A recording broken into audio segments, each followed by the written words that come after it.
Okay pre, so kamusta kayong lahat? Ito yung pinakamalas na nangyari sa akin par. Dahil yung camera ko, ito yung huling-huling caption niya bago nasira pre. Na-save ko pa yung mga files.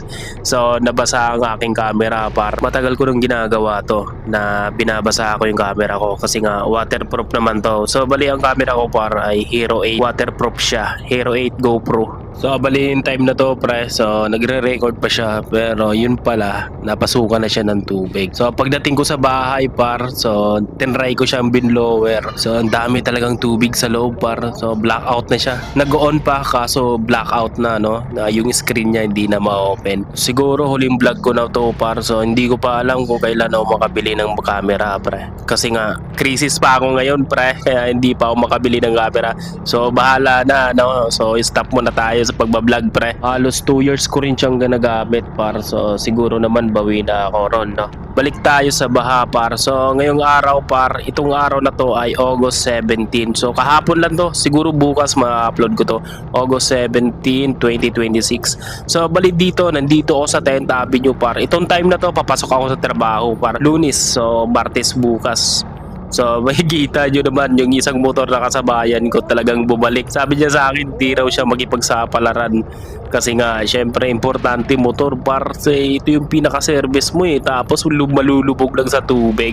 So bali dito kailangan ko talagang pumasok par kasi nga Lunes na Lunes tapos hindi ka papasok. Kaya ang ginawa ko par, dumiretso pa ako dyan. Halos nagpaikot-ikot ako rito sa 10th Avenue mahanap lang yung di ganong malalim. So halos dito malalim par. Grabe itong Caloocan na to. Wala nang, puro na nga butas, binabaha pa. Walang ginawa rito yung gobyerno rito par kundi magbutas ng magbutas. Pumunta kayo dito sa Caloocan na puro butas pre. Puro Maynilad yung ginagawa.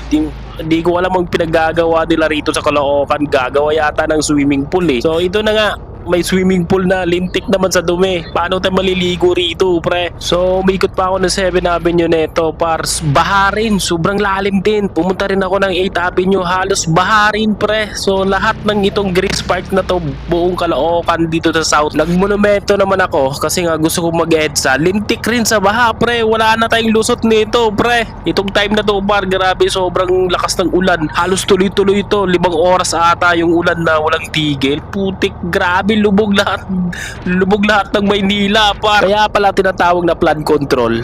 Literal, kinontrol ang baha para malubog tayong lahat. Oh my goodness! Paikot-ikot ako rito pre kasi nga gusto ko makatagos rito. Grabe lahat dito ng dinadaanan ko puro baha. Kasi nga pre gusto ko makatagos doon sa C3. Doon kasi ang daan ko par papuntang JR Araneta. Grabe itong Caloocan talaga. Hindi naman ganito to binabaha. Pero lintik ngayon. Sobrang lakas kasi ng ulan siguro. Tapos isa pa sa mga problema rito sa Caloocan pre. Puro butas. Tapos walang katapusan. Hindi pa nga tapos sa kabila, bubutasan naman sa kabila. Grabe. Halos lahat dito, di ko alam. Tapos yung mga nakalagay, Maynilad. Ano kayong ginagawa ng Maynilad rito? Nagawa yata tunnel itong mga to Siguro alam na nila na bubumbahin na yung Pilipinas, no? Kaya gumagawa sila ng tunnel, pre. Tapos ang lalalim pa naman. Akala mo mga siguro isang palapag ng bahay. Akala mo gagawa ng bomb shelter. Grabe ang lalalim. Pinagbubutas nila rito sa Caloocan. So dito mapapansin nyo no, kanina pa ako paikot-ikot. Grabe lahat talaga baha. Wala na akong madaanan rito, puro baha na lang. Diyos ko, dapat pala talaga nagbangka na lang ako ba't motor yung dala ko? Kasi nga, kita nyo naman, wala ka ng halos makitang daan. Puro na lang tubig makikita mo pre. Buti nga ngayon, tinatakpan na nila yung mga pinagbubutas nila Kasi nga, dito pre, merong nalaglag na motor dahil sa butas, hindi nila tinakpan. Ulan din yun, baha rin yun. Nabidyohan ko nga yun pinost ko yun sa Facebook page ko par, na laglag. Siguro rouser yun, kawawa tulala yung rider Hindi niya alam kung anong gagawin niya Buti na lang may tumulong sa kanya, hinugot yung motor niya. Ang lalim pre. Mapapansin nyo yung tubig baha rito para sa Caloocan mapapansin nyo yan kulay itim. Pagawaan kasi rito par ng pusit, kaya ganyan kaitim yung mga tubig rito pag bumaha.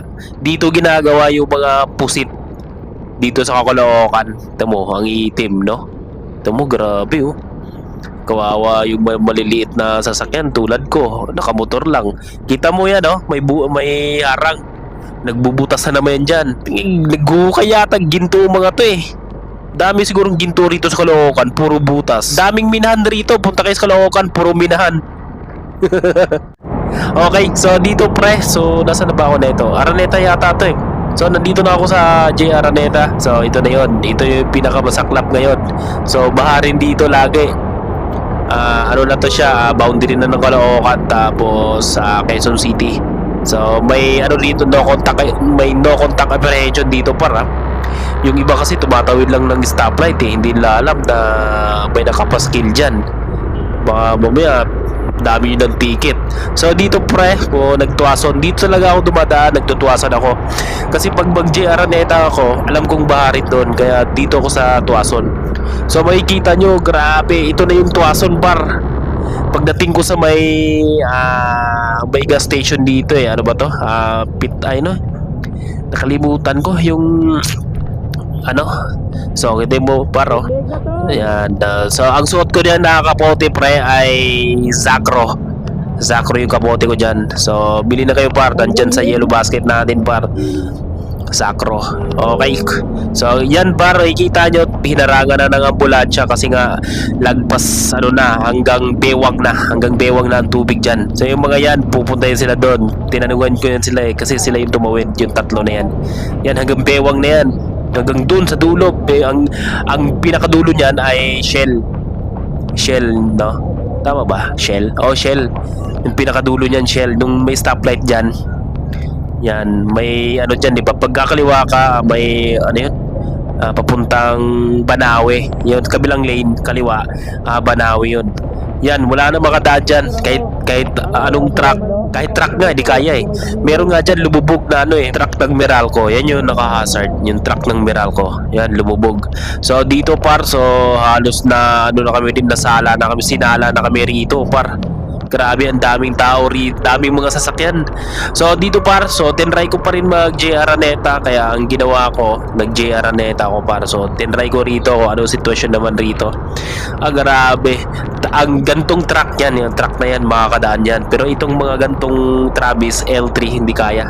Kahit ito, hindi kayang dumaan dyan. So dito na, ito na yon, walang nakakadaan dyan. Ito yung stoplight na to, hanggang dulo. Hindi ka makakadaan yan. Sobrang lalim. Grabe, dami naliligo dyan. Pati aso naliligo eh. Puro mga bata. So itong lane naman dito, ito yung Fortuner na yan. Papuntang papuntang EDSA. Yung may doon eh. Basta ganun, papuntang EDSA yan. Pag gusto mong shortcut, pwede kang pumunta dyan. Ano bang yun? May mall doon sa may Balintawak. Yun, sa may Balintawak, doon ang tagos mo. Dito par, so ramdaman ko na yung camera ko, medyo hindi na siya namatay. Dito ang banda na to, nakita ko na siya eh, yung camera ko. Kasi ang camera ko kasi par, pag in-on mo, siguro 3 minutes na mamatay yung display niya. Pero yung time na to, hindi na siya namatay. Naramdaman ko, patay na. Sira na yung camera ko. Yun na nga, nasira nga, natuluyan par. Okay lang, ganun talaga. So bali dito, kita mo par, no? Sa lubong na sila. So dapat sa kabila sila dumaan, di ba? Ngayon nag-counter na sila.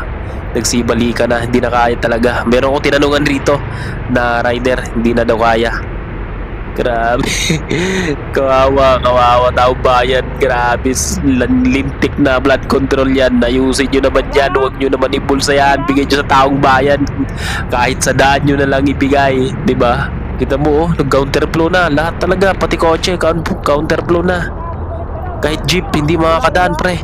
Ang dami pasahero dyan naglalakad. Itong truck na to makakadaan siya pero natatakot siya eh. So dito hinarangan na, yan hinarangan na nila kasi nga wala na talaga, hindi na makakadaan kahit anong truck, kahit anong sasakyan. Pero itong mga to, yung nagbabantay na yan, so binigyan nila ng daan yung truck kasi sininyasan nila na makakadaan yun, kaya pinilit nilang padaanin. Kaso yung driver natatakot talaga. So kita niyo yung truck, halos natatakot, ayaw niya talagang tumuloy. Pero tumuloy yan pre, so, natatakot lang yung driver. So sa laki ng truck na yan, truck ng basura ata to eh. Pero bakit natatakot siya, hindi naman kanya yan. Sige, lusong mo para lumubog ka rin.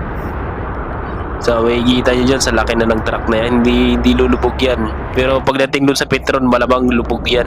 So may kita niyo rito, kita niyo naman yung yung tawag dito, ilog sa gitna. Ito mo, lagpas na. umaapaw na yan. Hanggang dun sa kabila, umaapaw na yan. Yun, mga truck, talagang tumuloy sila, no? Pero kita mo naman, nalinis na kasi nga nagsibalikan yung mga kotse tsaka yung mga jeep. So, ako lang natira dyan. So, okay. So, bumalik na rin ako. So, dito ako kanina. So, dito hanggang dyan, talagang lubog rin. Pati yung ano to, penpas na to. Nagtatanong siya kung malalim ba daw.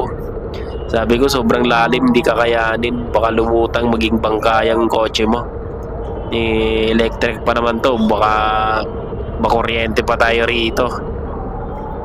Okay par, so bali dito umuwi na ako, no? Di na ako tumuloy kasi nga pagka tutuloy pa ako rito, wala rin. Ang daan ko kasi sa may Santa Mesa, mas laro ring lubog road, tapos tatagos ako sa Bimapa, ganun din, baha rin dun. Hanggang dun sa may Kalentong, sa may Mandaluyong, wala rin. Baka pagka tinuloy ko to, tumuloy ako ng pasok, so wala rin. Baka hindi rin ako makauwi kasi alam ko sa Makati medyo lubog-lubog na rin yung ibang daan doon eh. So wala din. Baka stranded lang ako, baka sa daan lang ako abutan ng gabi. Pero nung time na to, nasa alas 2 na to para. Mga alas 2 na to na gantong oras, alas 2. Okay, so dito huminto pa ako pre. So sinilip ko tong papuntang sinasabi ko kanina na papuntang antag nun, papuntang Balintawak. So lubog rin, makikita nyo dyan, no? Kahit truck hindi tumuloy kasi nga merong doon mga bata na hanggang dibdib na yan, no? Yung doon nakikita ko eh. So dito kasi kami yan, no? Makikita nyo yan sa dulo, hanggang dibdib na. Itong truck na to hindi nga tumuloy eh, natatakot. Sobrang lalim na talaga, hindi na kaya. Kahit truck hindi nakakayanin. Siguro mga matataas pa rito, no? Kaya. Truck ng basura siguro kaya. So dito tinry ko pang silipin. So hindi ko masilip, baka mamaya may manhole, malaglag pa ako. So may kita dyan, lumapit pa nga ako dyan, no? So dito, okay. So bali dito pre, umuwi na talaga ako. Hindi ko na kinaya yung baha.